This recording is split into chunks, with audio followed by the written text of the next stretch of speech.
ya Medina mwasi kitoko na brada la nangali sitole kati banyango la nangali sitole africain, monsieur Jacob Zuma. Alors rapidement, je reçois les deux grands leaders de ces combats. Bonjour Bishop Papa de Moulolo. Bonjour les résistants, combattants, journalistes.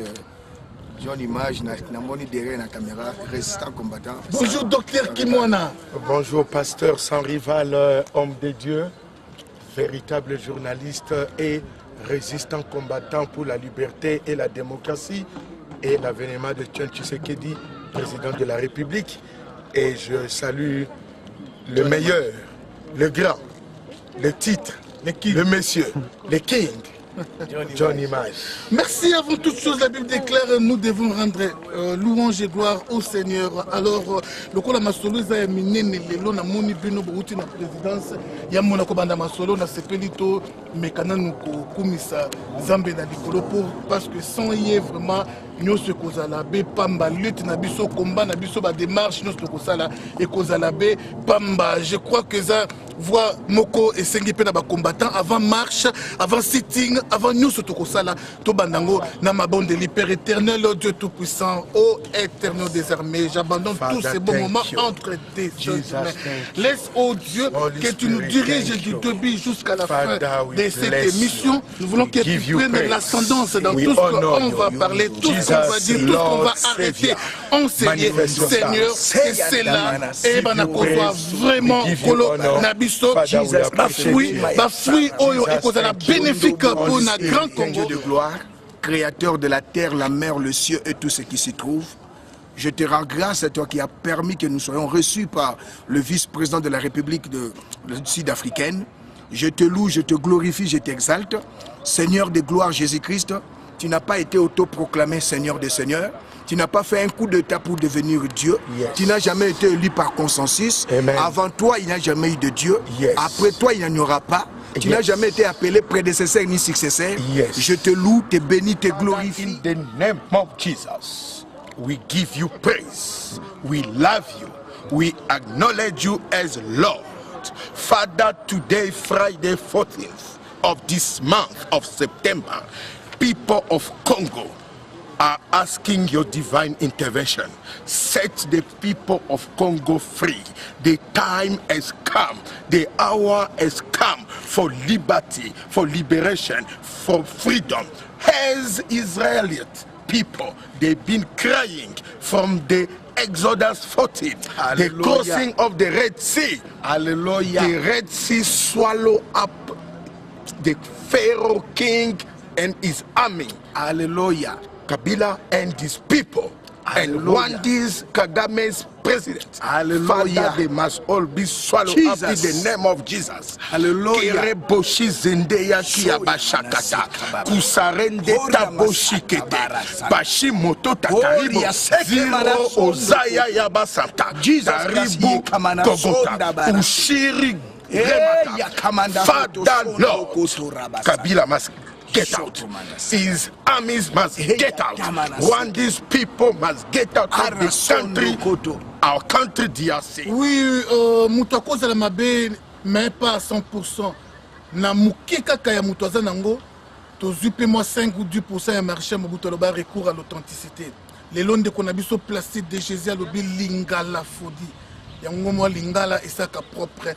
Ba leader na biso ya combat en Afrique du Sud, docteur Kimwana et longo na Bishop Élysée, bomoni ba wuti kobima na palais présidentiel awa. Alors to koyeba ya liboso nini ba wuti ko sala na palais présidentiel. Rapidement na passé par docteur Kimwana. Nini ba wuti ko sala na palais présidentiel. We have been invited by the office of the president today, Friday, 14th September, now 12 noon. It's a political diplomatic visit. Themselves, they wanted to hear the current development of the situation in DRC. We spoke about democracy in DRC, human rights violation. Tshisekedi is the president of Congo, elected by the Congolese people on the 28th November, that Kabila must step down.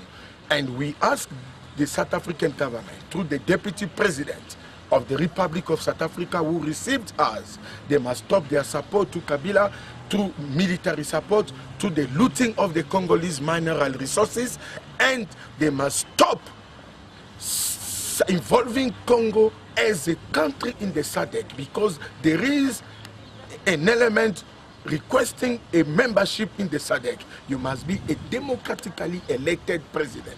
Or Joseph Kabila was not elected by the Congolese people. He's a foreigner from Rwanda and Tanzania. Therefore, it's Tshisekedi who's representing Congolese people since the 28th November 2011. And we spoke about the way they are harassing Congolese in South Africa by the police because they are protesting against the Kabila support by the government of South Africa. Donc nous sommes venus à la demande de la présidence et on a rencontré le vice-président et on a discuté du soutien aveugle de l'Afrique du Sud au régime de Kabila. Et on leur a montré que la démocratie au Congo était en danger, il y a des violations des droits de l'homme, et que c'est Etienne Tshisekedi qui était élu président de la République, démocratiquement élu au Congo par le peuple congolais, et que l'Afrique du Sud avait toute obligation de stopper le pillage de matières premières et un soutien militaire par vente d'armes au régime de Kabila. Et nous leur avons montré que le Congo était sous agression, sous invasion, et que Kabila, Kagame sont responsables du désordre, tant au centre, au nord, au sud, à l'est de la République démocratique du Congo. Et qu'ils avaient tout intérêt de soutenir M. Etienne Tshisekedi démocratiquement élu par le peuple congolais. Et que c'était ce qu'on dit en anglais, a disgrace, a shame for a state like South Africa to support a criminal who's wanted as the criminal court. Ya solo toujours passé une étape avant ya kende pa ina ndeko na biso le leader du peuple bantou.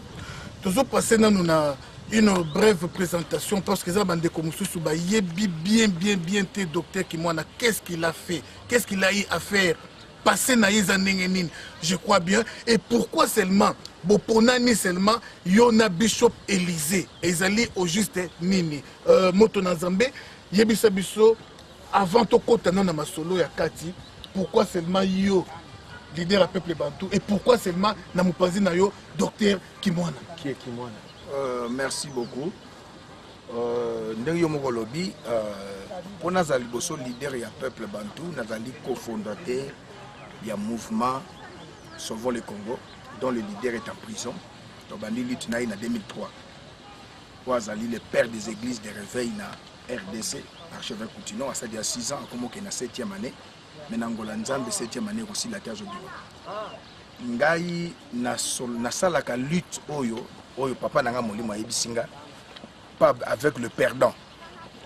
Ce que muta perdant le kola rotanga pe kombo le kola azai candidat président de la République à bungisaki ba fois na ya ba votaki sona batumisa tumine ba benge soki mukungubile nangoko yoka été. Na salaka lutte avec le perdant. Mouvement politique où il y a résistance et il y a un changement na Congo, il y a IDPS. Président Etienne Tshisekedi. Le lot aucun résistant combattant na poto partout ailleurs à Kolobake non tel c'est Mutuboye. Le premier résistant à téléméli pouvoir il y a Moboutiste avec tous les Moboutistes au bas région de Bisolelo, le kola kulutu nanga honoré Ngwanda on a lenga mingi.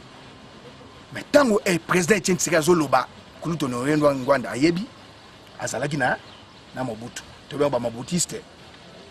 Alors naye na mboka oyo nazala bandeko Bishop ayesi kamena nazala bandeko basali ban 20 ans na mboka oyo ba ebisinga ke le docteur Kimwana c'est lui le premier représentant à IDPS en Afrique australe siège ezabri na Djogo, raison pour laquelle na moni pe misala na ye na moni ndenga zo kende lelo comme indépendant mais azo bundela azana idéologie il y a président Etienne Tshisekedi quoi qu'il y a indépendant mais lelo batu boni babima na IDPS le bazana na nini na namba auto bengi nini na politique kanambe ba musu bataki poso lokola ba Roger Lumbala batie ba photo Chichi lelo abibo kota na parlement na te Roger Lumbala a désobéi azolo banini il y a eu fraude na nini na législation Mais bon, on a président, c'est faut les alliés, mais pourquoi il s'est dit président de la République? Le Congolais, il faut rafraîchir mémoire Nabino. Pour un peuple sans mémoire, c'est un peuple sans histoire. Un peuple sans histoire, azali peuple moro sans identité et sans idéal. Alors, le longa sur azali qu'on s'attache pour na moni ndeko d'abord, pas seulement à chrétien, mais na moni ndeko yo, par président Etienne Tshisekedi a payé sa confiance. C'est le fils spirituel du président Etienne Tshisekedi. Pendant 15 ans, a dirigé IDPS Namboka Oyo. Azali le premier représentant, il y a IDPS en Afrique australe. C'est le docteur Kimwana. Petit le so bunda. Aniye papa te. Mingi babima na kati na lingomba ya papa. Baniya ye. Mais aniya papa te. Ti le azali na kati. Azali indépendant. Parce que boy baba. Monique. Kobeta na ba mituna ba membre mususu. Bakroka jambe na ba membre mususu. Mais na bo mozindo. Yemo ro sabino ki il est. N'importe qui. Il n'y a que 2 journalistes. Les gens ne me comprennent pas. Pour moi, quand Lingala Foni, il y a la cité de Jésus, on a en Hollande. La média Médina. La média Médina. Comme ça, radio sans effet, il y a maman lumière. On appelle si bien son beauté. Vous allez d'abord, vous avez un résistant, combattant, journaliste. C'est pourquoi j'ai dit que en Afrique du Sud, précisément dans la ville à Tchobourg, tous on a 2 journalistes résistants combattants. Net blek na bino pichu alerte na Cape Town. Donc to kolo balika mpona plaisir te. To beto ke pena musika bino bale bozana ba studio. Alna na zana studio na Afrique du Sud ba mutoyer ayamba docteur ki mwana bina na osala émission na studio na yo.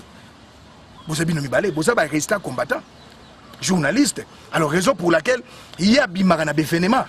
Ngane nazali Bomoningai semaine sur le Cambodge, mais docteur qui moi a abîmé l'événement parce que l'air est grave.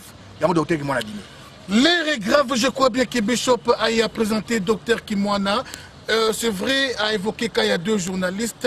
C'est pourquoi ton sangani awa pona kolobela makambu ya mboka John Image de King derrière la caméra. Oui, Ingeta toujours docteur Kimwana. Pourquoi la même question est Zongelio? Pourquoi seulement Bishop Élisée na mupanzi na yo? Et Oyo Bishop a l'obité peut-être qu'on peut sa moi précision. Faut batoubaye babino na profondeur, na hauteur, na longueur, na largeur pour que les lots au makambo vandi et zelaté que docteur Kimwana zangolé Bishop Eliza Tanzanien. C'est le moment maintenant batoubaye babino na mozindo. Oui, thank you. Je suis docteur Denis Kimwana Nakeya. Les gens me connaissent comme Yamelo. Je suis médecin de l'université de Kinshasa. À plus de 49 ans, je suis Yanzi, je suis de Bandundu, né à Kinshasa, à Matete, je suis Kinois. Dans le cadre de Basport, donc, je suis fils spirituel de M. Tshisekedi. J'étais à Kinshasa comme médecin du directeur national de l'UDPS, médecin de Liaou, Kibasa, Mbouankiem, et président Etienne Tshisekedi. Je suis neveu à M. Vincent Mbouankem. J'ai été dans le service secret de l'UDPS avec les colonels Mbayo, Major Mpika, les colonels Mabouissi, ainsi que même le général Mukobo, en plein régime de Mobutu.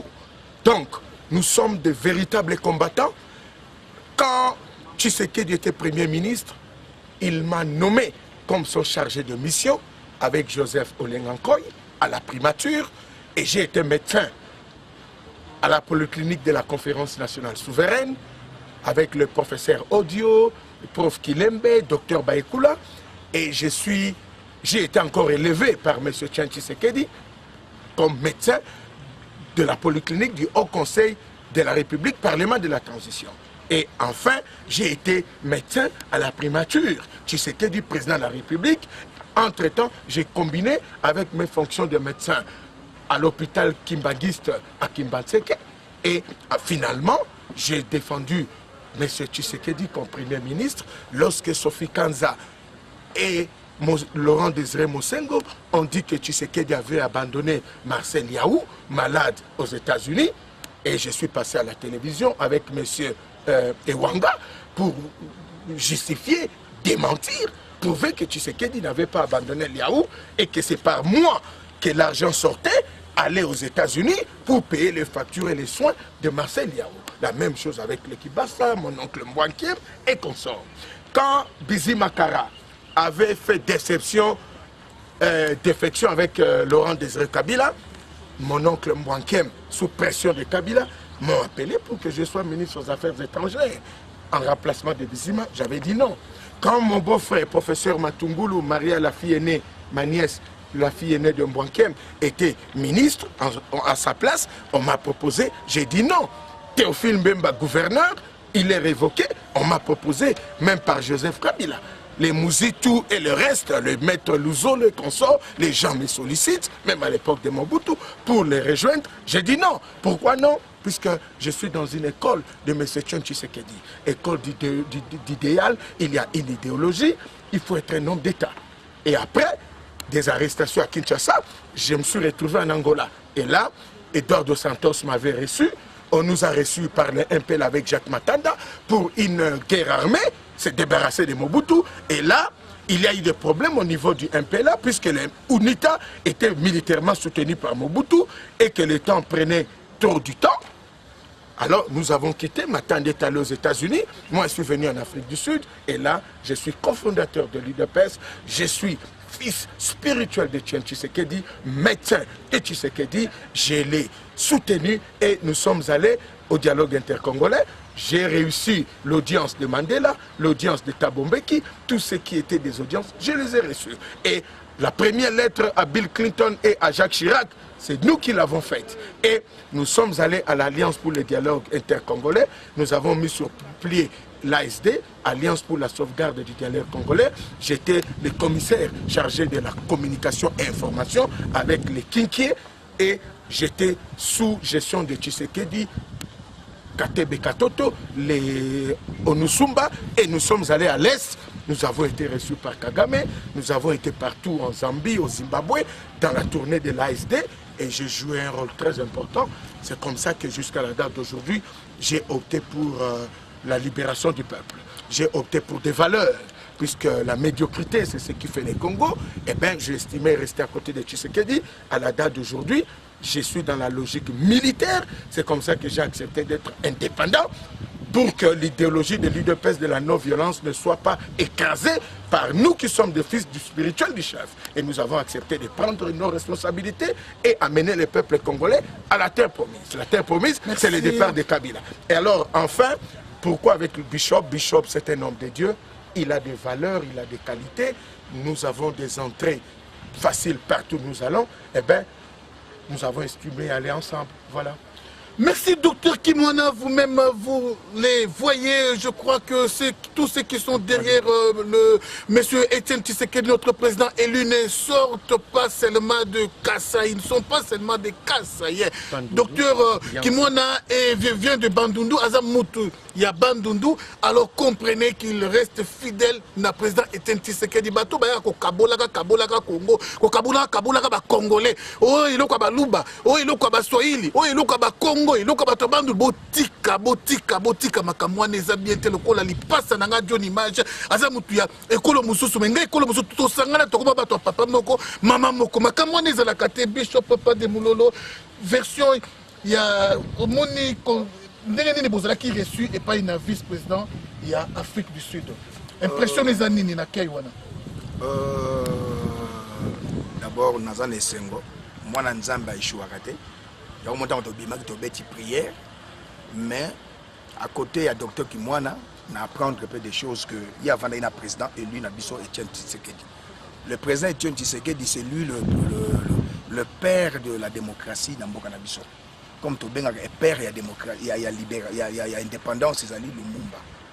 Résistance, lutte, combat, le père, c'est le président Etienne parce qu'il a fait 30 ans à Bitumba.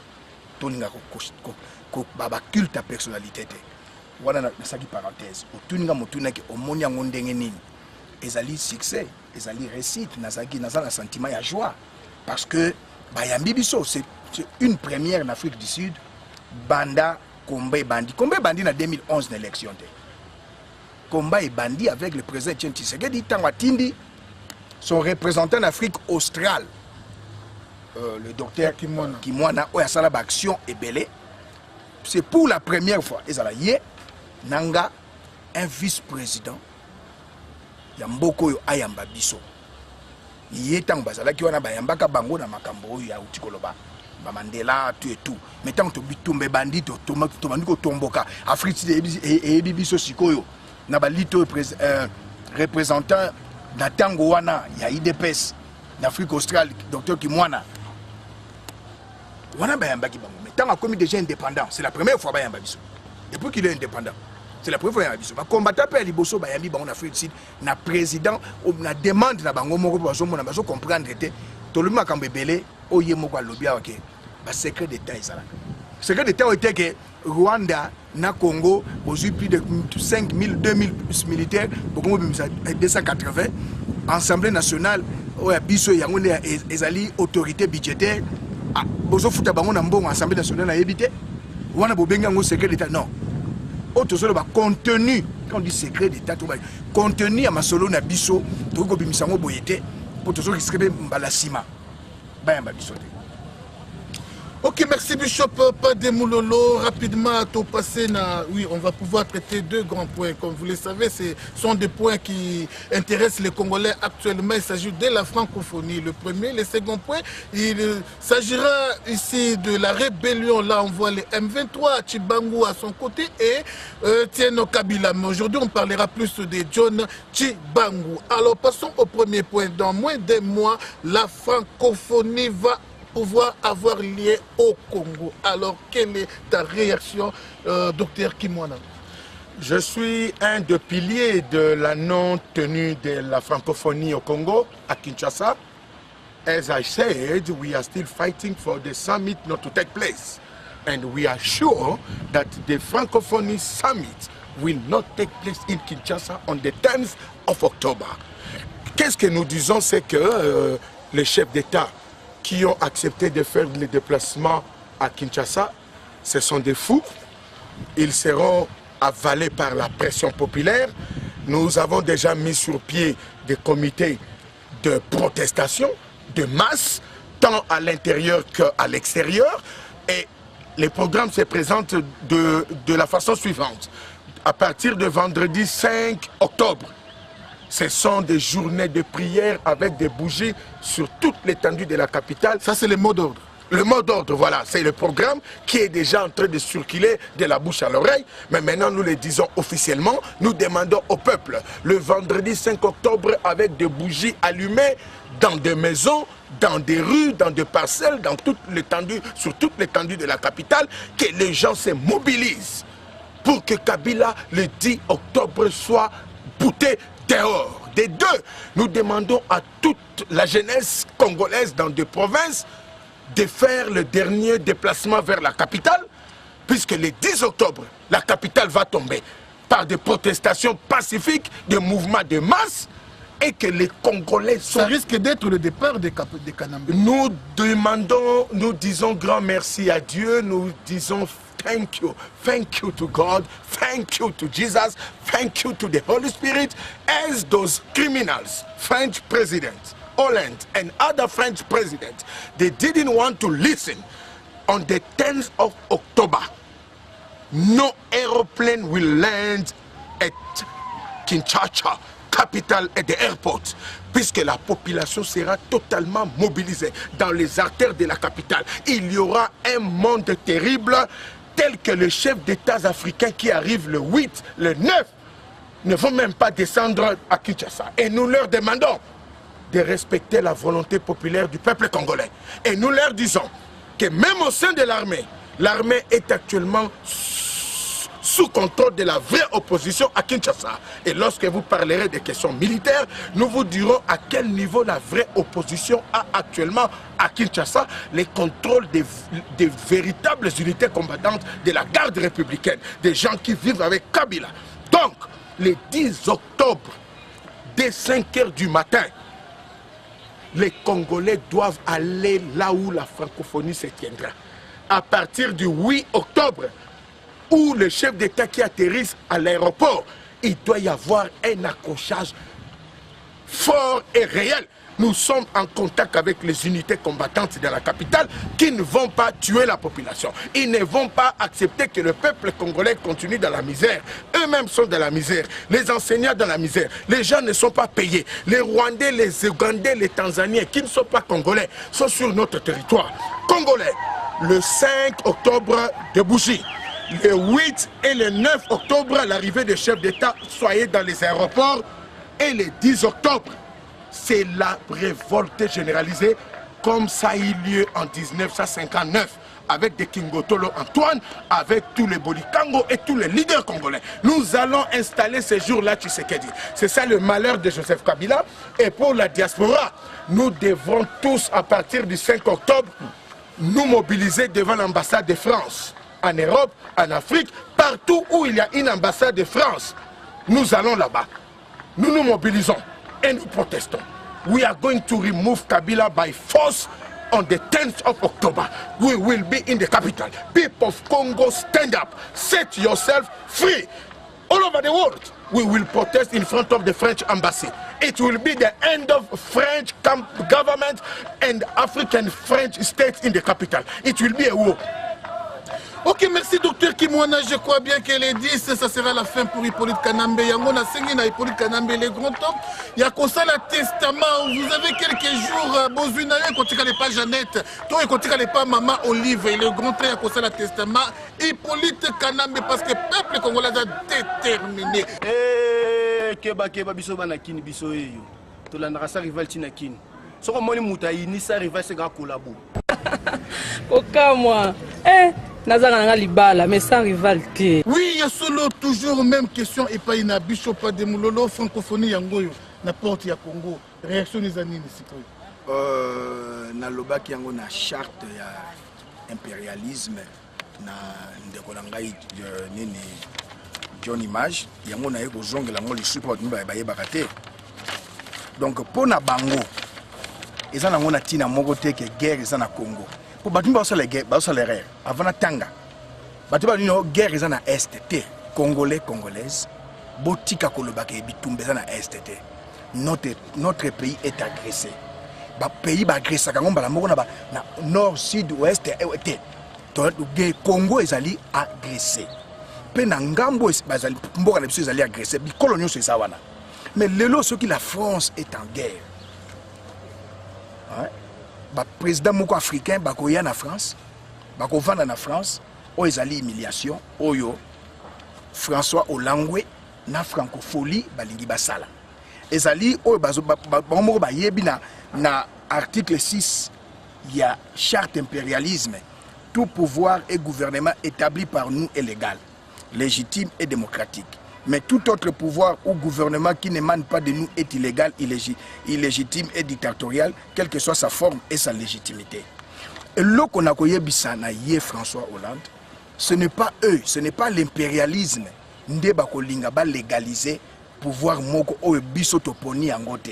Congo est sous occupation rwandaise. Quand la France était sous l'occupation allemande, et loko moko bo milulu moko bo mabongisi moko bo ko sala manamboka na bango. Non, c'est comme si aujourd'hui nous avons perdu pour le moment oya tikalaki alingaki ko unifier bana mboka ya Afrika to bengi président libyen babomi babwaki nzoto na ye mais lia bango oya zalaki ko batela ekolo na bango na Benghazi akufi.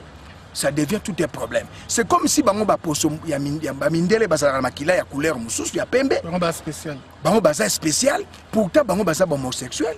Bango baza na bakati ya franc-maçonnerie, baza na bakati ya occultisme. Alors bango koya na ye na lobaki yango. Toko yamba ye lokola batu ba langwe. Bakoyambe na Kinshasa. Batu ba langwe ba yamba batu ndenge. Batu ba langwe te toko bango ate, eza micro. Le soki 20 personnes ba langwe ba yepa na yo, e ko ndenge nini. Bakoyamba ye lokola batu ya maboma. Et ça, il y a un langage.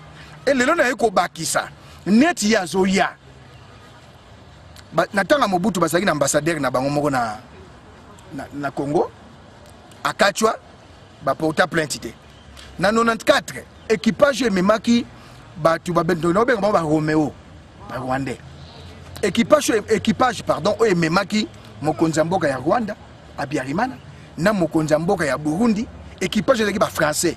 baporta plainte te donc ye mpe ndenge azoya soki mpe bayambi ye à la Benghazi eza mpe normal bakoyambi mpe à la Benghazi ayaki na ye azongi na ye ayaki na face A azoloba azongi na face B azoloba na ye te mpo bango mpe bafrançais batalaka baintérêt atali mpe lelo akei bato apartir na mosusu bakosepela mpo ye akei ateni parole na ye te na campagne électorale alobaki na okenda mboka kaka oyo démocratie ezali oyo bato bazwi pouvoir na makasi te nakoyebi biso likambo moko la France a appauvri l'Afrique. La francophonie c'est le nazisme, c'est le terrorisme. France a appauvri l'Afrique avec franc CFA. Franc CFA c'est le terrorisme monétaire, nazisme monétaire. Donc pour nangai ay koya na ye toujours solo là. Docteur qui mona opesa bino belema. O tozana ba ona kisasa na masolo. Toujours solo na ba na kisasa. Hein, l'histoire se répète. 1998 suite fin na salamité. Ako risquer vivre ango. Pe ngai na kosenga na ba président nyonso bantu. Depuis bino bandaki avant ba 60 58 ba koza ba indépendance biso to ko bota na ba docteur qui mona to mona bino en Afrique bo le sel lokola la Ligue de peuple bantu te. Ba président ba pays arabe bazana Union africaine. Bazana Ligue arabe. Ngai na ko bimisa la Ligue de peuple bantu. Je demande à tous les présidents africains au bazaba bantu na francophonie bakende te. Na moni petit Inyenzi accueilli na Brazzaville ko bondela présence Sassou aya na francophonie. Pour présence Sassou saboyaki. La preuve en est que l'investiture na ye présence Sassou ayaki te. Atindaki ministre affaires étrangères te. Atindi premier ministre te. Atindi ministre à transport. Pour que petit ozaki transporteur na Tanzanie. Abana okumba mutuka na Tanzanie atindi le ministre à transport. Alors na kosenga na Ochumbe. Petit nanga Wamba, petit nanga Christelle. Na kosenga na bino boyebisa papa na bino, onga na respectaka. Atinda ministre ya transport. Omoni yango yo omoni akendaki tina oyo ko bonde la présence Sassou. Na solo bango bien na 9 pays frontaliers na biso, tozaka na Zambie, na Congo Brazzaville. Nde bazali pour nous. Mais na ndenga diplomatie, ko bango pe bato bachaka bango bazali ko sala ko modérer. Alors yo batindela yo na investiture na yo ministre ya transport pour bebi aux transporteurs. Il y a une raison pour laquelle abandi ko bongisa banzela mususu po ye ko kumba ezana di maladie na ye. Alors na ko senga na ba président nyonso bon respecter la Ligue de peuple bantu. Moi qui suis votre leader nazo senga na bino ponga za lingala phony. Bozo mona minoko miso de solo bamao anglais, français na lingala. So to bito baka na français bon siko lingala. Bande ko bako kapso ndenge ni. Yango moni docteur asolo ba ming anglais na français nga tozo basiko lingala phony. Au sommet dans la Hollande, toujours parce que bande ko nyonso botelemela ba président nyonso ato bondeli Sassou. Voici président Sassou lingaka. Président Sassou lingaka te. Mais na ndenga diplomatie bozo solo la mais président Sassou lingaka te. Pour président Sassou akolingota mukete. Alors ce qui papa président Sassou okotinda mutu. Tinda lega ministre. Sassou lingete poni. Mais ba raison na ko bango ate. Nakolo ba résultat on tozo solo na to komi pembe na docteur qui moi azali politicien biso zaki biso naza bishop résultat combattant maintenant je fais la politique alors faut qu'on copie pas bato bayebi. Merci beaucoup Bishop Pepa de Moulolo ya solo toko zongelo lisusu toke na docteur qui moi na même ordre d'idée. Oui, il faut dire que la question Tunaki, tu m'avais posé une question sur une des activités fortes qu'on a faites avec M. Etienne Tshisekedi pour la libération du peuple congolais. Ça, c'est juste une parenthèse. Quand le dialogue intercongolais avait capoté suite à l'accord cascade de Sam City entre Kabila et Jean-Pierre Mbemba, j'ai été choisi par le chef de l'UDPS, notre président de la République, Etienne Tshisekedi, d'aller à l'Est. Nous avons été à l'Est pendant un mois, comme Jean-Baptiste, pour préparer l'avènement du Fils de l'homme. Et Tshisekedi est atterri. On est allé de Goma.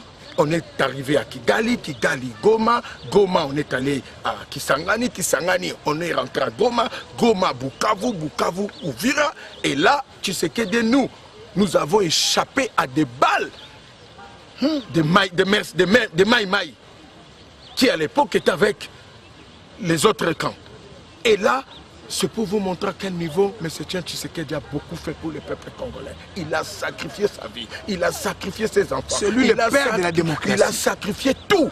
C'est pourquoi quand nous parlons qu'il est le père de la démocratie, il faut que les gens comprennent qu'il est le thermomètre de la résistance, le baromètre de la conscience nationale, un homme de vision et des deux. La francophonie, dans sa charte, dit ne peut organiser la francophonie qu'un pays membre ayant un chef d'État démocratiquement élu et respectant les droits de l'homme. Or, à la date d'aujourd'hui, de Mobutu à Joseph Kabila, aujourd'hui, à travers des guerres, nous avons 10 millions de Congolais qui sont morts. Et la Cour pénale internationale a la liste des criminels. Donc, Joseph Kabila numéro 1, Kagame numéro 2. Ils ne les arrêtent pas. Mais la communauté internationale gaspille le temps pour s'occuper des 800 ou 500 000 morts rwandais qui ont été tués par Paul Kagame. Et on fait des cérémonies à travers le monde. Le Soudan, qui a à peine perdu 200 000 morts, on fait des journées sur des victimes de guerre et des morts dans tous ces pays. Et pourtant, au Congo, il y a plus de 3 500 000 femmes violées, plus de 4 millions d'enfants tués, abattus, violés. Et la communauté internationale ne s'en occupe pas. Des deux, la francophonie viole son propre principe, que c'est Tshisekedi qui a été élu comme chef de l'État. Or, Kabila n'a pas été élu. François Hollande, qui est le produit de la légitimité populaire du choix du peuple congolais, qui sait que Tshisekedi est l'homme élu, accepte d'arriver au Congo, ça, ce n'est plus la francophonie, c'est le néocolonialisme, impérialisme de la France en Afrique, puisque ce n'est pas normal pour des chefs d'État démocratiquement élus aller dans un pays qui est sous occupation étrangère, domination étrangère, pillage des matières premières, tuerie, meurtre. Savez-vous que Joseph Kabila, il est sur la liste de la Cour pénale internationale avec Paul Kagame pour génocide, crime contre l'humanité, violation des droits de l'homme, et François Hollande, qui a promis aux francophones congolais et de l'Afrique qui ne se mettraient pas autour d'une même table avec des dictateurs. Comme il le fait, il sera humilié dans la capitale Kinshasa. Il n'a jamais vécu l'humiliation. Même l'armée congolaise qui est dans la capitale arrêtera Kabila le 10 octobre devant lui. Et lui, comme il atterrit à Kinshasa, il devient complice. Ça, c'est une logique juridique. Quand vous vous associez à un criminel, vous partagez les crimes du criminel. Donc, François Hollande, en allant vers la francophonie à Kinshasa, automatiquement, nous les mettons sur la liste des génocidaires, de ceux qui ont violé les Congolaises et qui ont violé les droits de l'homme. Et il sera arrêté et jugé. Au Congo, Kabila est patron du terrorisme. Il est avec les Al-Qaïda. Donc, sur la liste de criminels à traduire à la Cour pénale internationale, vous avez déjà Sarkozy, qui a tué Kadhafi. Vous avez Tony Blair, qui la Cour pénale internationale a dit qu'il y a des éléments tangibles que Tony Blair a tué en Afghanistan et en Irak. Et que Bush est aussi sur la liste. Donc, nous allons nous battre. We are not begging. We will beg no one. The Francophonie Summit in Kinshasa in GRC on the 10th of October. It's for us a nonsense, rubbish, bullshit, cack. It's a non-event. We will arrest all those heads of state. Their aeroplanes will be destroyed in the capital Kinshasa. Papier hygiénique coûte na valeur na mokili parce que bamindele ba utiliser kango ba pesa kango place na yango mais peuple congolais na bamindele bazomona biso moins dans la valeur coûte par rapport à papier hygiénique ba kotia papier hygiénique na peuple congolais ba pona bango papier hygiénique parce que pour ce peuple congolais bazomona na bango ngoti langage marche kara langage nyonso to sali oh nyonso ba sitting to sali kara mais François Hollande Azo Sili kaka akita tina Congo.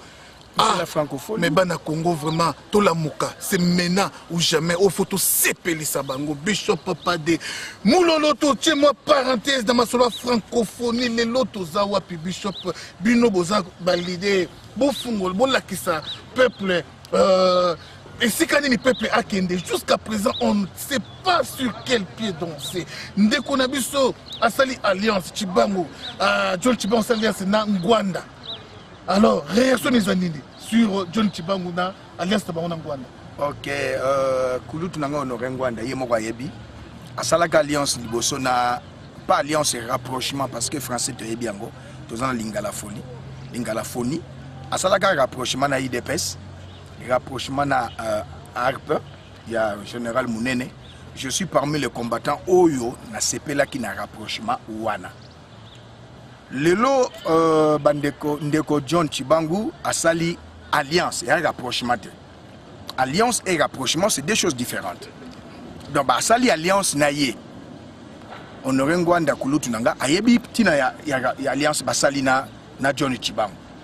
Alors réaction na ngai na kosenga na bango mibale alliance na bango ezala ya bosolo po ba alliance lokuta ezali pe mingi mo oya loba bosolo oyo moninga pe loba bosolo po soki bosolo na kati na bango ezali te ezali pasi pe mawa to boyi ko vivre na RDC na biso 96 lokola AFDEL ayaka mwana mboka azobundela te Congolais le loi commis sauf Ngaï, sauf les résistants journalistes, John Image, na pasteur Salival, na docteur Kimwana.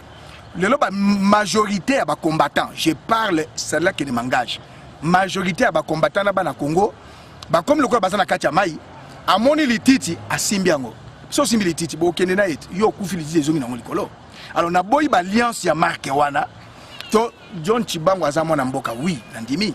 Mouze Kabila na 96 abanaye ko ya mwana mboka. Toyeba kite bato babosana ko tuna kazana banani puta na ba Rwandais. Mouze Kabila ye na ba structure na bango. Na ba règlement d'ordre intérieur ya Mouze Kabila. Article 8 et le binine. Le sol et le sous-sol ya Congo et appartenir na AFDEL. Les abominations au babeng anglais abomination. Alors lelo ndeko aye. Et sengeli ko solo la. Koyeba position na ye. S'il est par exemple avec Roger Lumbala, moi je ne peux pas marcher avec lui. Parce que le Roger Lumbala c'est un collabo. Azali na Burundi. Asengi pardon. Asengi pardon à Lokuta. Asengi pardon à Nani. Na moment où il y a Zawana osenga pardon, basenga pardon na position à force. Basenga pardon na position à faiblesse. Roger Lumbala nazolo banandeko John Chibangu que ceux qui bozali na ye c'est que est commis Burundi, Rwanda, Uganda simanabino. Mais je dirais bien, Yoza témoin, John Image témoin, et le docteur Kimwana témoin, au Batumsu Bazolinga, comment dirais-je, combat le kola bastar, combat le kola grand prêtre, je suis le premier Congolais. N'a parlé de résistante, n'a parlé de combattante. Je suis le premier Congolais. Oyo Bisa Kimbetia, c'est qui? Conseiller en matière de sécurité à John Chibangu à Benganga. À John numéro n'angé pas à Nani et pas à John Image. Avant le 8, le Canada Radio Bendele, on a l'alliance tout titolo. On s'appelle l'alliance aux pays. Objectif non seulement alliance, objectif le départ des terroristes Hippolyte Kanambe et de Kagame Nambokanaye. Pour peser entre Congo et Rwanda, objectif Mogo ya Mounene. Principal et urgent.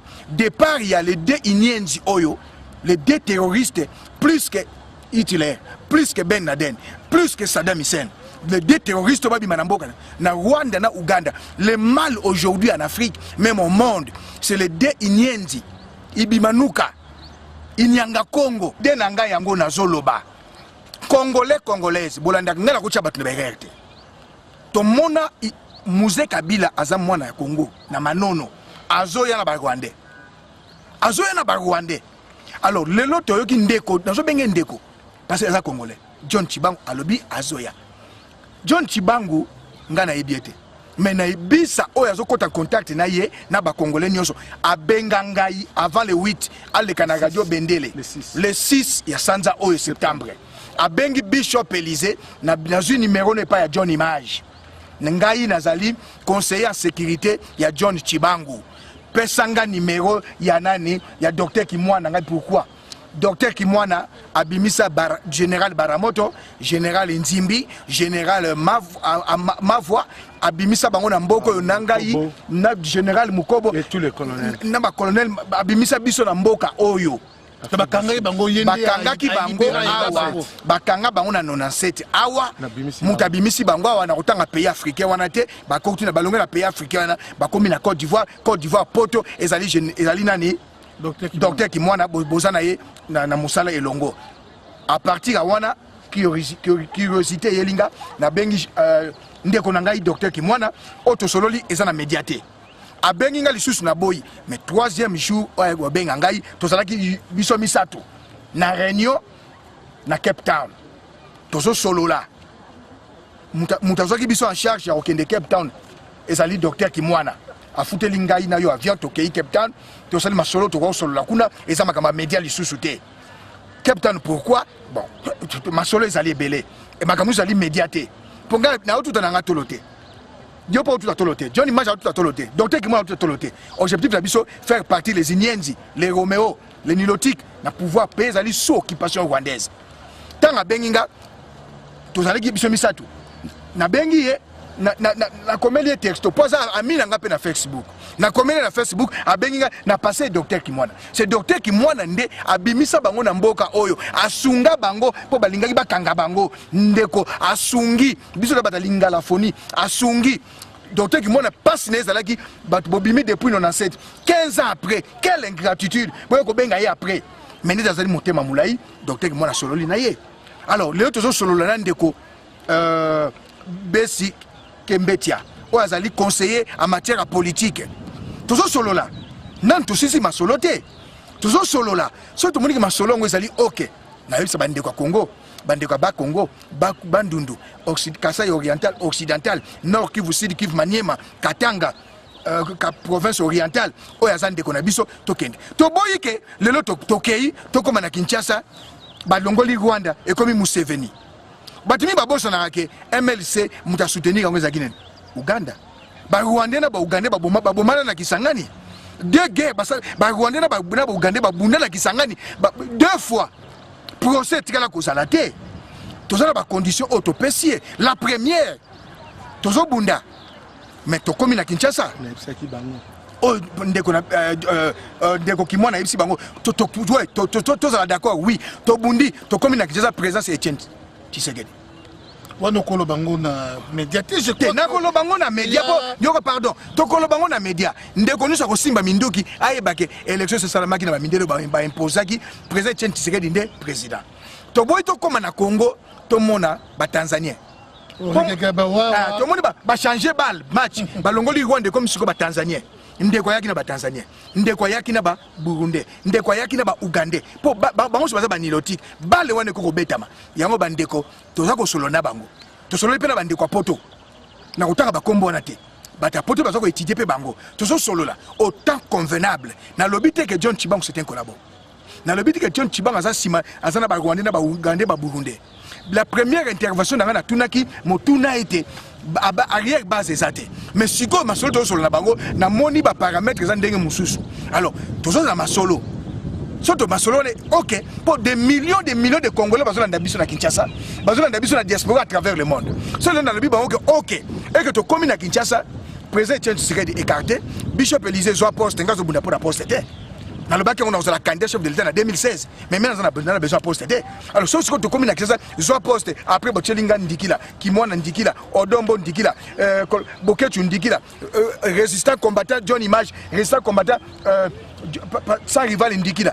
Au moni bilo tozo boya tozali ko solna bandeko to poser ba condition ya liboso to komi na Congo to komi na Kinshasa président de la République Etienne Tshisekedi wana bandimi yango o mso etikali tozo bon tozo solola autant porter to ko Sabino pour ndeko John Chibango mais tozo na masolo na bango en Afrique du Sud premier Congolais je ne parle pas des résistants ezanga mais en Afrique du Sud mutayebi bato malamu c'est le docteur Kimwana ngana yebi bisate bisa alobi na ngai bishop yozala ki témoin mutabimisa biso la général Baramoto soka bimina mboko Nzimbi général Nzimbi abimina mboko amiral Mavwa abimina mboka oyo na alobi nanga ibisa colonel na bimina mpoza colonel garde colonel nataka mabuta zaki major yena na elongo na ndeko na ye John Chibangu bazaki ba major na Kabila na Mousse Kabila na Petio bazalaki ba colonel lelo ya commis général mais bisa azali colonel muta yebi bango bien c'est docteur Kimwana. OK Bishop Masolo ezali il y a un processus, il y a alliance entre Bishop et Lydie. Docteur Kimwana, je crois qu'il y a Moupanzi, Bishop, Moupanzi, Docteur Kimwana, il y a les King, John Image, il passe à son rival. Son rival, Azana Katia, résistant, oh, bon, il y a un combattant, un patriote, Bazana Masolo. Donc, il y a un processus, il y a alliance, et ça, entre John Chibangu, Naba, résistant, combattant, donc il n'y aura pas de victoire. Ils n'allaient pas à rébellion telle, sans qu'ils va contacter les combattants. Donc, si vous contactez nos combattants, maman échec, maman na fiasco. On va contacter nos partis politiques. On va échouer. Parce que les partis politiques, nous na Congo, na Kinshasa, autant que micro baladeur, on va qualifier bango mabe. On va finir bango. Délivrance à Congo et Zali na maboka ba combattants. On va simba minduki sans passer par les combattants, on va réussir.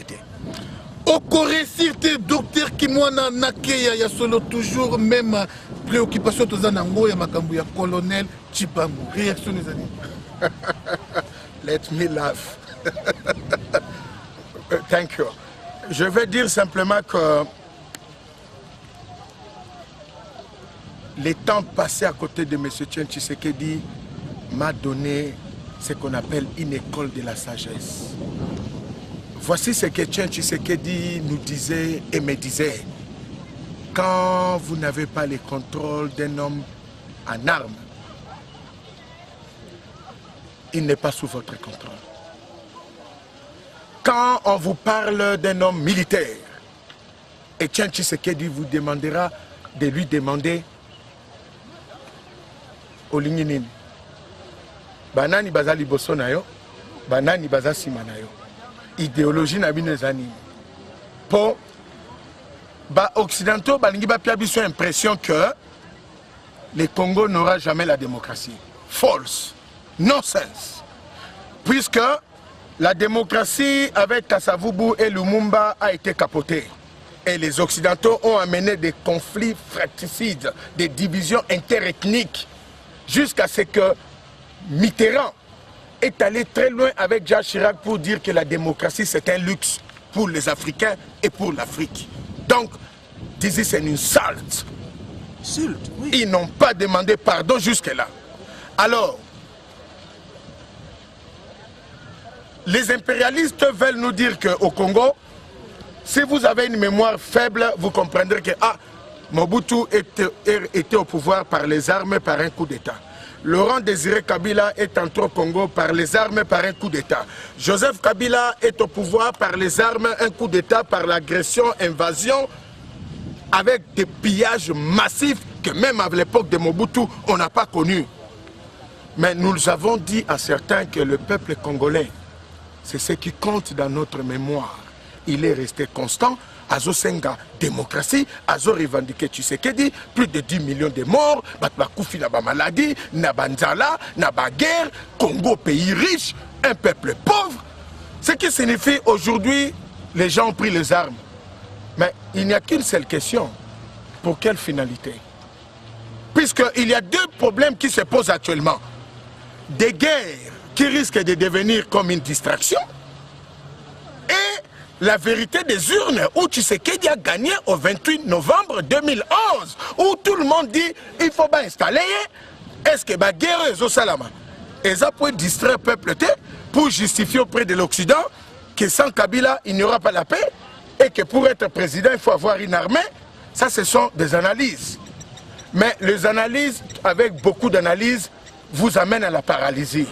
C'est pourquoi nous disons, je suis fier d'avoir en face de moi 3 groupes de journalistes. Des journalistes collabos, qui ne sont pas parmi nous. De vrais journalistes résistants combattants, comme John Image, comme Sans Rival. Et puis, Petit Nabiso na Cape Town.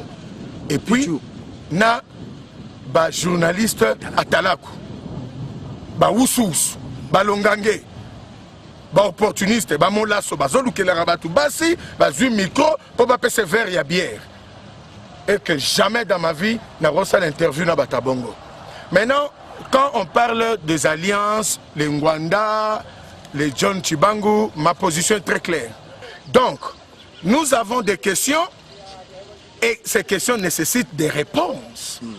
Nous avons commencé cette lutte avec Etienne Tshisekedi et nous sommes en train d'aller vers la victoire. Ce qui fait que tous celui qui prennent les armes, ou tous ceux qui prennent les armes, ou tous celui qui prend les armes, il a à nous expliquer, il a à nous dire, au fait, quels sont les tenants et les aboutissants, qui vous soutiennent, quels sont les thèmes et les conditions de votre mouvement de lutte. Qu'est-ce que vous cherchez? Quand vous dites que c'est Tshisekedi, président, la vérité des urnes, en échange, qu'est-ce que vous cherchez? Puisque pour nous, nous sommes restés logiques avec les acquis de la conférence nationale souveraine, dont les décisions étaient exécutoires, impératives et opposables à tous, y compris Mobutu à l'époque, devant 2800 délégués venant de toutes les provinces. Nous sommes restés dans cette logique de la démocratie, de l'intégrité territoriale et de la souveraineté du Congo. Aujourd'hui, il n'y a plus de souveraineté, il n'y a plus de nationalité, il n'y a plus d'identité congolaise. Des deux, nous sommes au dialogue intercongolais. Les logiques de dialogue intercongolais, c'était un accord global et inclusif ayant amené une constitution qui aujourd'hui Kabila l'a modifiée à sa volonté. Quelqu'un dont la constitution disait il faut être congolais de père et de mère. Or lui, les Rwandais, Tanzaniens, il se présente comme candidat. Ça, c'est une violation constitutionnelle. Et sur le plan de l'aspect militaire, il a été bien dit, pour être candidat président, si vous êtes militaire, il faut prendre congé de l'armée. Or, Joseph Kabila n'avait pas pris congé de l'armée. Et nous allons de l'avant. Il fallait, dans la logique de la constitution du dialogue intercongolais, même au référendum au pays, on devrait aller par les élections locales, municipales, législatives et présidentielles. Arrivé au Congo, les Sud-Africains, les Occidentaux ont tout inversé. C'est comme ça que Etienne Tshisekedi a été élu président le 28 novembre et il a dissous toutes les institutions législatives et parlementaires pour que la Constitution reprenne son cours normal et résoudre les irrégularités. Donc, sur le plan de gens qui ont pris les armes, nous n'avons pas peur de ceux qui ont pris les armes. Nous n'avons pas eu peur de Mobutu.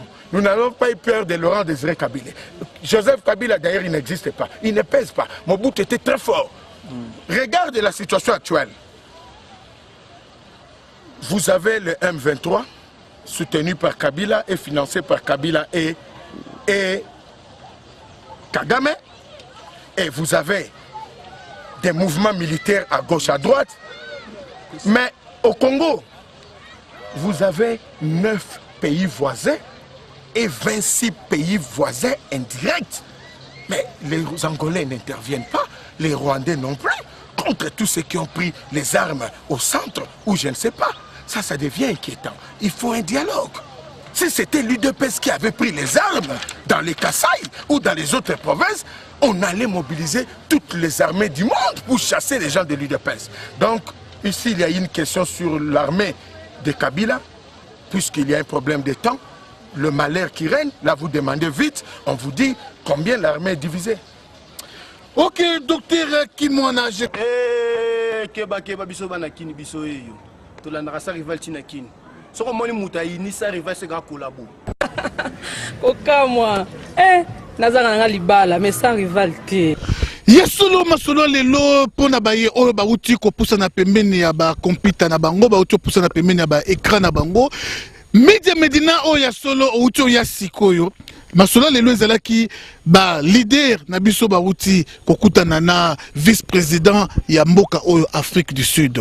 Alors, tozongeli sou masolo wana moto na Nzambe, vous pouvez rassurer aux gens que vous avez maintenant le soutien ya Mboka Oyo, parce que Mboka Oyo eza nango secrété ba soutenanga na bango Hippolyte Kanambe. Awa bino ba combattant oboza contre régime ya Hippolyte Kanambe uto kutana na mokonzi ya Mboka Oyo namba tout. Est-ce que okoko rassurer bato ki apesi bino soutien? OK, merci. Oyebi na politique ndeko nanga ki mwana yebi, il y a des langages politiques.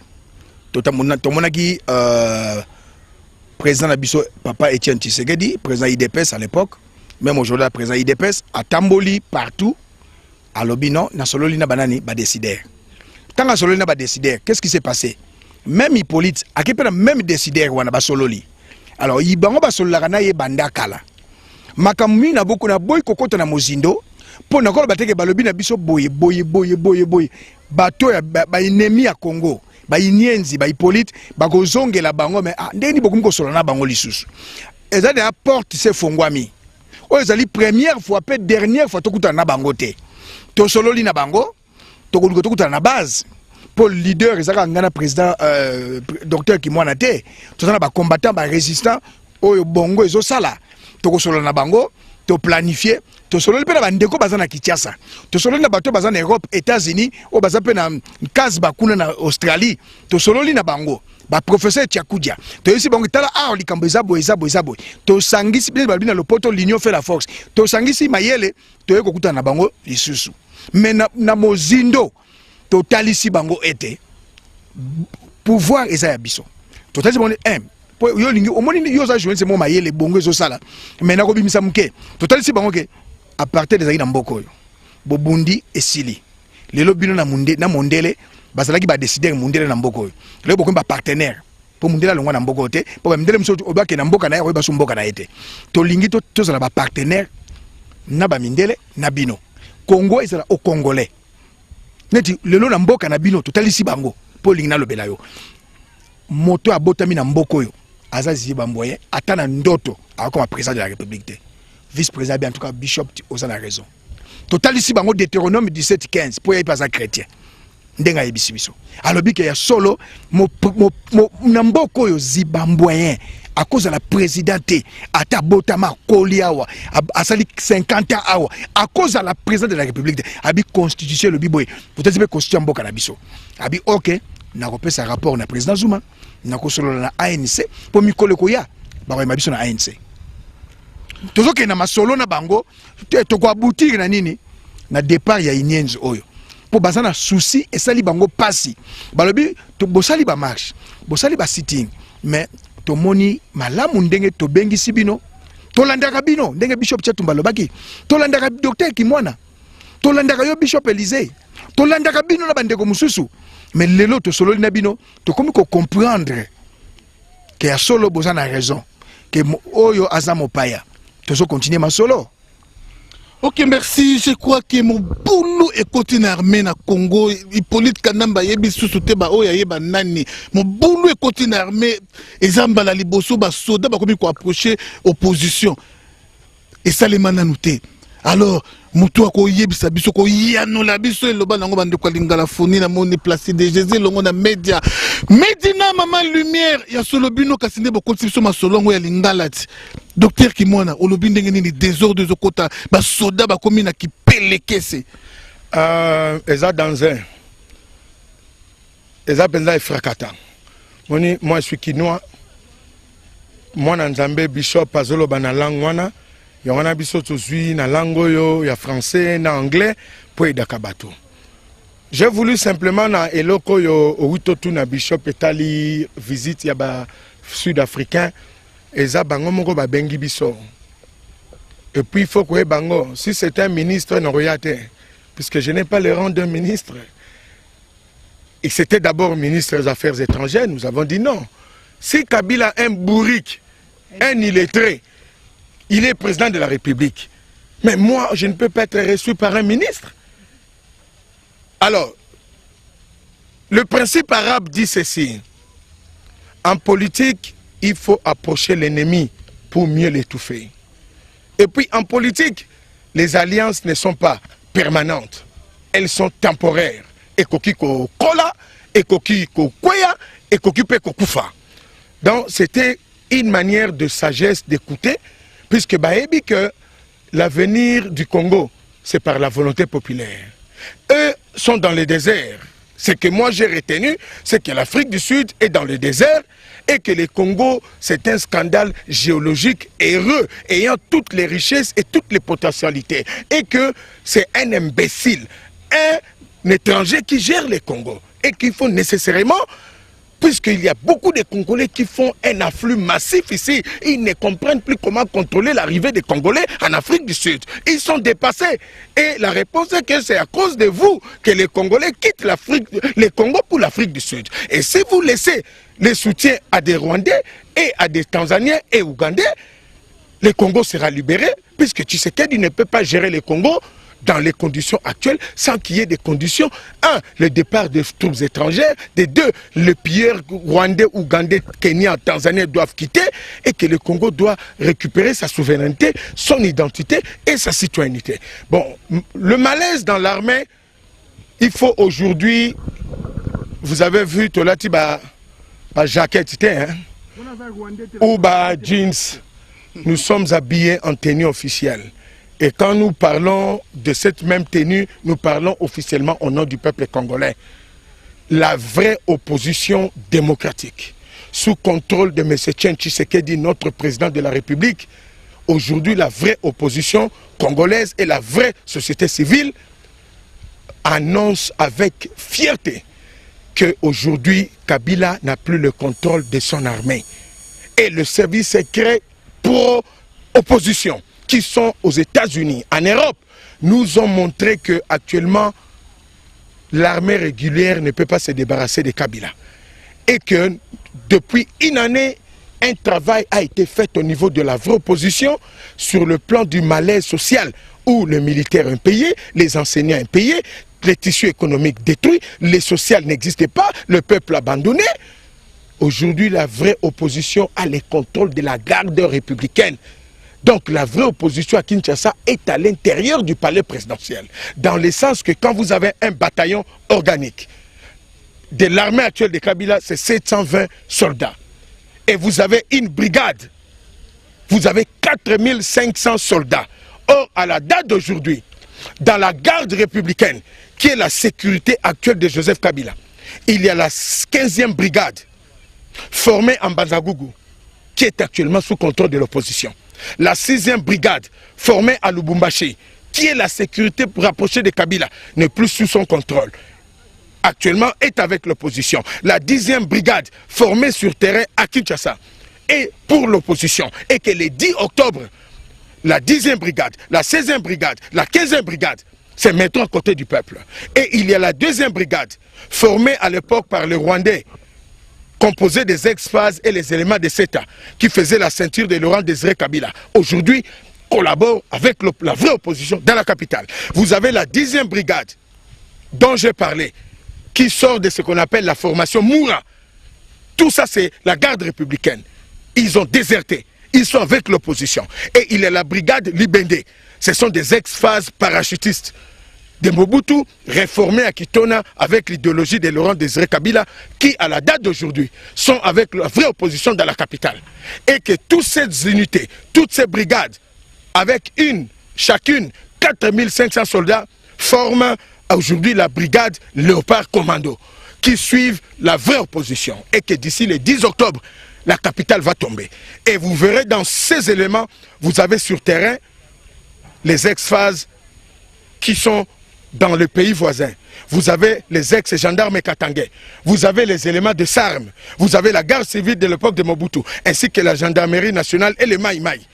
Tous qui formaient la garde républicaine de Kabila, 15e, 16e, 15e, 16e, 10e, 2e, ainsi que la brigade Libende. Tous sont actuellement avec l'opposition. Certains sont déjà dehors, ils ont fui la prison, ils sont avec la vraie opposition. On va installer Tshisekedi par la force. Et sur le plan de l'état-major militaire général au pays, le même état-major général est actuellement avec la vraie opposition. Le chef S1, le chargé de l'administration militaire, est avec l'opposition. Le chef S2, chargé des renseignements, est avec la vraie opposition. Le chef S3, chargé des opérations de l'organisation et de l'entraînement des militaires, sous contrôle de la vraie opposition. Le S4, chargé de la logistique, avec l'opposition. Et le chef S5, chargé de la politique militaire. Donc, le peuple congolais doit se mobiliser pour que le 10 octobre, Kabila fouille. Ok, bravo. bravo. Bino bozolanda biso esengona mutema parce que to moni déjà départ ya Hippolyte Kanambe, to moni déjà Hippolyte Kanambe ndenge azozonga na ye na Rwanda. Biso pas de mololo mot de la fin pour to komina suka ya tranche na biso lelo yo okundula kape makambo oyo e bomba mina français to bengi yango révélation. Oui, tango zo bundana moninga yeba pe moninga pas zo bongisa nini po na yo Hippolyte Kanambe na minute oyo plan na ezani na zo bongisa pe nini. Tout ce que nous on fait, tout ce que nous on dit, la francophonie, ezoya, tozo bongisa pe, mais yé pas zo bongisa. Alors, o eze ko bomba ma ezanini. Oya ko bomba ma monique yo eza phone, moko ba phone nanga. Na zo tanga na phone. Na réseau nanga ya New York. Ba komelinga ba confession religieuse ba yaki aona isa po na mission Kanamba tinda ki bango. A financer ki voyage na bango. Marini azana nationalité mibale. Aza Ougandais, azali susunani Congolais. Mukuna collabo. Heureusement général Soni Kafuta à comprendre na évêque général Kankenza va comprendre. Mais Mukuna c'est un collabo. Lino balongola ki ezama be. Faut surtout na voyage en Afrique du Sud misufwe longwa. Posanga kwa otanga Bible. Révélation yango na otanga na phone. Ba confession religieuse ba yaki aona isa pona mission Kanamba tindaki bango. A financer ki voyage na bango. Pona kobongisa image ya Kanambe, c'est-à-dire alias Joseph Kabila. Pende konaye a réhabilité image ya Hitler africain. Terroriste nani Paul Kagame. Pona entrer à Rwanda na conseil ya sécurité. Rwanda linga kota na conseil ya sécurité complice nani Ben Ki-moon misu kwa ndoki. Ozolandanga bazana mini sommet le 27 septembre oyo. Ba na participation ya M23. To lobby mais na biso o eza na yebi yango ndenge nini. Donc mukuna bazui bino ba confession religieuse na ya catholique parce que mutaboyaki na 90 président Etienne Tshisekedi akoma mokonzi akwesa Mobutu ezalaki Laurent nani Mosengo. Alors ya ona zo molemisa ba ndeko na catholique bozwa ndeko Mosengo lokola malula te. C'est ça ba cardinal mi balé différent. Loba soka bongwani sikoyo. Aloba kike ba résultat bazana yango. Mais ba loba kite que président Etienne Tshisekedi t'a gagné. Osomona déjà que sikana ba kombo ya président Etienne Tshisekedi na monoko cardinal Mosengo ekomi kilo. Yango to na yebisi ba ndeko nyonso oyo bokendaki. Marini Kolabo Mukuna Kolabo bokendaki na mbongo. Bolobi 10 millions de Congolais baboyi balkanisation. Na idée ya kosoko bongisa image ya Kagame na ya ye pona mikolo e bango bazo senga bakota na conseil ya sécurité ya Nations Unies. Secrétaire général ezali oyo miso ya boye Ben Ki-moon esi baliesi mbongo na Kagame teme na Hippolyte balingi na mini sommet ya conseil ya sécurité na M23 azala yango na bengi bana Kinshasa Congolais nyonso objectif na biso Hippolyte Kanambe alia pao babilongi milai obo yebi bango nyonso balia pao mapinga oyo docteur Kimwana Sidi Koloba bozela lisusu te tala bosangana alia pao yo etumba ozalaki awa yo moko yebi alobika général etumba ozalaki awa okendeki pe na Cape Town yo moko oyebi eza susu makambo akanga kasebilo nyonso kamba la moko ndeko oyo alingaka sala parti politique na ye abima na PPRD na boya kabima secrétaire général Bushabu ye wana kimi azala pi na Chine na kosenga na yo ozonga lisusu te mais na koyebisa ba combattant nyonso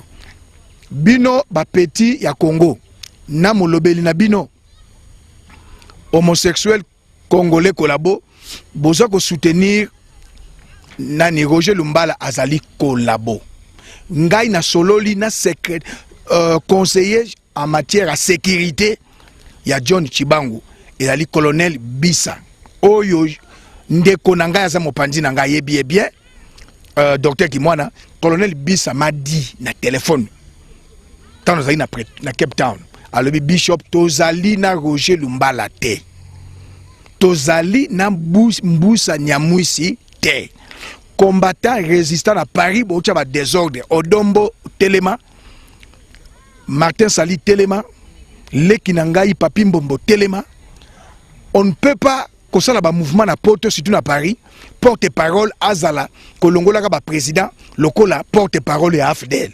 Non, si ton père a été na RCD Goma, alongo ya komi na RCD ya Roger Lumbala, ce n'est pas que obana ko tiaka batu na ba erreur bokendaka na ba aéroport bokosaka ke moto azalaki na Roger Lumbala ye azongi.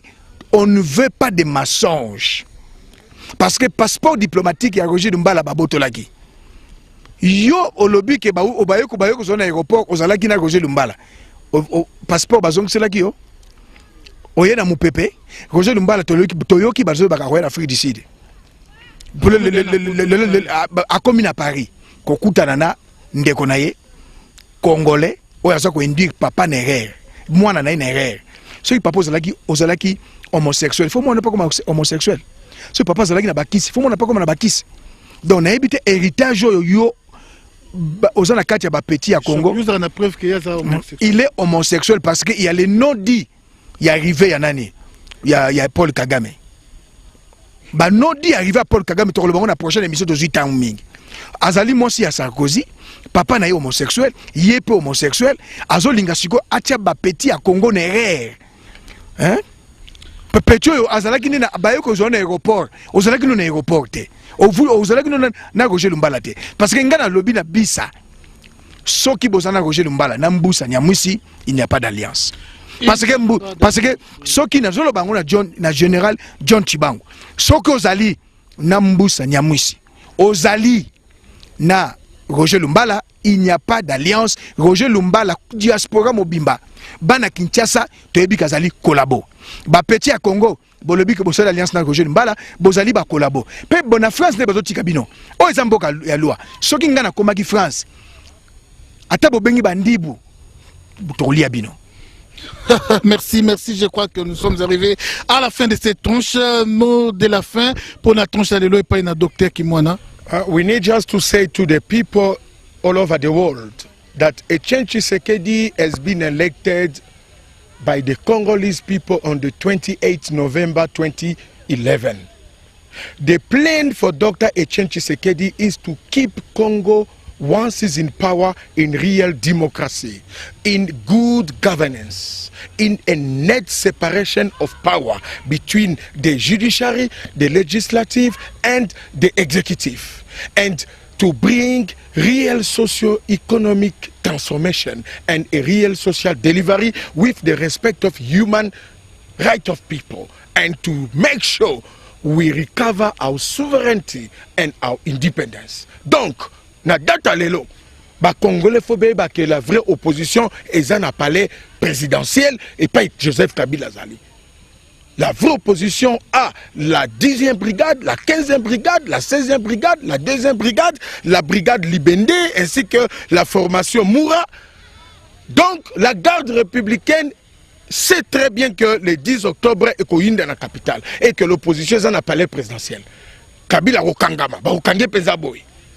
Alors, nous demandons au peuple d'être confiant à Etienne Tshisekedi, de continuer à nous soutenir et que John Chibangu, s'il est réellement un vrai opposant dans la logique militaire, il doit prendre contact avec nous, il doit être sérieux, puisque nous sommes dans cette lutte avant tout le monde et nous sommes prêts à continuer la lutte sans tout le monde et aller dans la logique avec Etienne Tshisekedi, puisque le peuple qui lutte n'a jamais échoué. And we need once more to say thank you, God, thank you, Jesus, thank you, Holy Spirit. You are blessed. Congolese people, we love you all over the world. The time has come, the hour has come for the liberty, for the freedom, from the liberation of the people of Congo. Amen. You are blessed. Blessed, remain blessed. We love you. Sharp, sharp, cheers, bye. Mbote salaka bien na yemoko le King John, image, impact et vision. Bah, fan de nous sur son rival, Pasteur Pascal, homme du peuple. Ya solo, on est là. on restera là tokozala be wana tina victoire ya mboka na biso tina libération ya mboka na biso. Oui, mbote na bafana nyonso ya Congo mikili ya solo toza toujours ensemble ngeta na bande kona biso ya bana mikili ya solo bana mikili.skyrock.com na bosanité bande kona biso ya nous les combattants.com ya solo pona nité ba résistant combattant nyonso ya monde entier lokola Bishop Chatumba. Oui, mbote na yonde konangai docteur Epafras ya solo toza toujours ensemble. Jano Kabuya dote ki mwana lela ofa Odombo toza ensemble. Martin Salina bosanité ndeko azo sala propriété makase lengi na masolo combat lokola number 1 ya basi na Hollande yemoko media Medina kitoko ebele nzamba kabela mbote na ba yenyoso basote na kasa rival de l'autre comme des Bishop Élysée bafano nono so baotalo ebela mbote na bango. Merci beaucoup. Mbote na bato balingi pena changement na mwana nanga Christian Malanga na state mbote na mwana nanga yo na bengaka Marcon Poyi babundisi e collabo ceci cela. Marcon Poyi représentant IDPS Baltimore na commandant méchant na Washington na réseau ya Bishop na New York ya réseau na ngamokote ya région na biso obasalaki pétition bokota na Facebook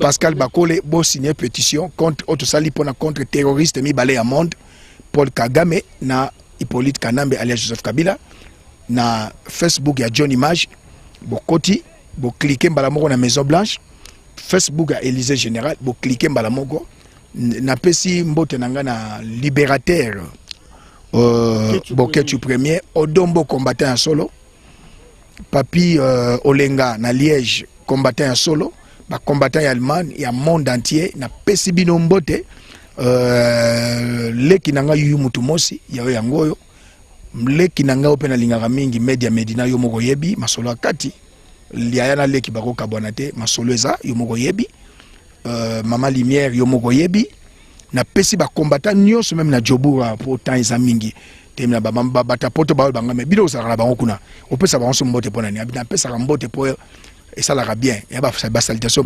patriotique chinois divagation tchèque colonel Boutou ba combattant nyonso ba président Michel Mpakafeli Sokoro Michel ba combattant nyonso Afrique du Sud Anaconda Trezeguet maître des maîtres leki na Kazumba kobo ça a été 4 saisons et zoaka DVD ba collaborer na ba journaliste de journaliste ala ba juste ba saka mibale batala ku ba aujourd'hui moi si yo ici nous avons des journalistes résistants combattants besoin mibale ba tozolo ba yango ba sapena ba studio soko olobi la sa ba studio on se comprendre na ba journaliste collabo bazali na ba talaku présentateur à émission bazali au vice-président Yambaki biso ezalaki a huis clos baboyaki ba média bo filmer mais boji occasion John Image a pesi vice-président bote sans rival au pesi vice-président bote balobi a ezama kambu ya ko filmer te bo solto sololi. Alors on a pesi nzambe merci bandeko tozali na kata kisasa